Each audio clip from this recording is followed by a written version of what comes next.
শান্তিপূর্ণ পরিবেশে সম্পন্ন হলো কোচবিহার প্রেস ক্লাবের নির্বাচন। রবিবার অনুষ্ঠিত এই নির্বাচনে সভাপতি পদে জয়ী হয়েছেন প্রাণপ্রতিম পাল এবং সম্পাদক পদে নির্বাচিত হয়েছেন শুভঙ্কর সাহা। জানা গিয়েছে, কোচবিহার প্রেস ক্লাবের মোট 63 জন সক্রিয় সদস্য এদিন ভোটাধিকার প্রয়োগ করেন। নির্বাচনের দায়িত্বে ছিলেন 3 জন আইনজীবী, যারা নির্বাচন কমিশনার হিসেবে পুরো প্রক্রিয়া পরিচালনা করেন। নির্বাচনের ফলাফলে সহ সভাপতি পদে জয়ী হয়েছেন নয়ন চক্রবর্তী এবং সহ সম্পাদক পদে জয়ী হয়েছেন শুভ সাহা। অন্যদিকে কোষাধ্যক্ষ পদে বিনা প্রতিদ্বন্দ্বিতায় নির্বাচিত হয়েছেন শিব শঙ্কর সূত্রধর। নবনির্বাচিত কমিটির সদস্যদের শুভেচ্ছা জানিয়েছেন প্রেস ক্লাবের সদস্য এবং বিভিন্ন মহলের মানুষ। আগামী দিনে সাংবাদিকদের স্বার্থে এবং প্রেস ক্লাবের উন্নয়নে নতুন কমিটি গুরুত্বপূর্ণ ভূমিকা নেবে বলেই আশা প্রকাশ করা হয়েছে। তারপরে ভোট গণনা শেষ হলো, আপনারা এসে জয়ী হলেন, কি বলবেন? এই জয় বেসিক্যালি হচ্ছে আমাদের প্রেস ক্লাবের যত মেম্বার আছে তাদের জয়। আর গণতান্ত্রিক পদ্ধতিতে যেহেতু আমাদের নির্বাচন হয়, 8 দিন নির্বাচনে থাকে, আমার যে প্রতিদ্বন্দ্বী ছিল বা বাকি যারা ছিলেন তারা প্রত্যেকেই যথেষ্ট ফাইট করেছেন, তারা প্রত্যেকের জায়গায় ঠিক। এবার ভোট যেরকম হয়েছে তাতে যে ক্যান্ডিডেট জয়ী হবে এটাই স্বাভাবিক গণতান্ত্রিক পদ্ধতিতে।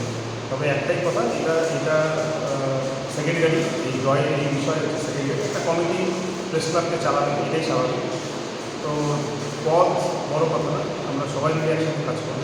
যারা পরাজিত হয়েছে এবং যারা জয়ী হয়েছে এবং যারা সাধারণ মেম্বার তাদের ভোটেই আমরা জয়ী হয়েছি। সেই কমিটিটার যে কাজ করতে সবাইকে নিয়ে কাজ করতে। প্রেস ক্লাবের জন্য কি কি কাজ করণীয়? মেইন টার্গেট হচ্ছে প্রেস ক্লাবের সার্বিক উন্নয়ন, নতুন বিল্ডিং এবং নতুন বিল্ডিংয়ের একটা বড় রকম রেভিনিউ দরকার আছে। পরে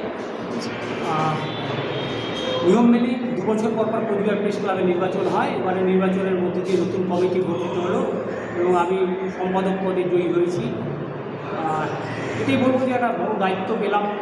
সাংবাদিকদের স্বার্থে কাজ করার চেষ্টা করবো, সাংবাদিকদের পাশে থাকার চেষ্টা করব। আপনারা জানেন, শহরের উন্নয়নে প্রেসের গুরুত্বপূর্ণ ভূমিকা রয়েছে।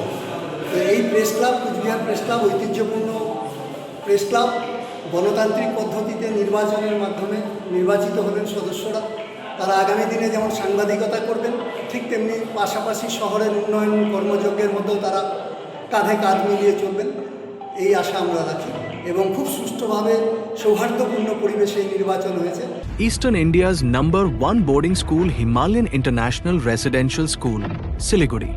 Separate AC hostel for boys and girls. 126-acre lush green campus. World-class sporting facilities.